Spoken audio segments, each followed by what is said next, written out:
আসসালামু আলাইকুম রহমতুল্লাহি বারাকাতু। বারবার আপনাদের মাঝে ফিরে আসি নতুন কোনো ভিডিও নিয়ে। তাই আজকে আমি মাইল ফ্লকের একটা ভিডিও নিয়ে চলে আসলাম। দেখতে পাচ্ছেন যে রাস্তার পাশে কি পরিমাণ কিভাবে হাইলে আছে এই মাইল ফলকগুলো।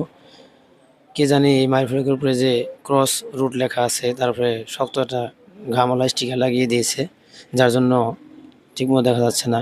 তাই আমি এটা হাইলে পড়া মাইল ফলকটা সুন্দরভাবে সোজা করে দিয়ে কিছুক্ষণ পরে আমি এটা মুছে দিব, যাতে করে ক্লিয়ারভাবে দেখা যায়।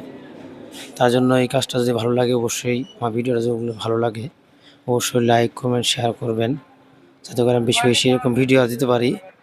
দেখেন আমি মুছতেছি, দেখেন উঠতেছে না, এমনভাবে শক্ত গাম দিয়ে দিছে যার জন্য মুছার পর উঠতেছে না। যদিও আমার এটা কাজ না, আমি এটা 10 জনের উপকারার্থে ভিডিও করি বিধায় এই কাজটা করলাম। আপনাদের দোয়া এবং ভালোবাসা চাই। অবশ্যই আপনারা আমার ভিডিওগুলো বেশি বেশি দেখবেন এবং লাইক কমেন্ট শেয়ার করবেন, অন্যরাও যাতে দেখতে পারে তার সুযোগ করে দিবেন। আসসালামু আলাইকুম রহমতুল্লাহ বারাকাতুহু।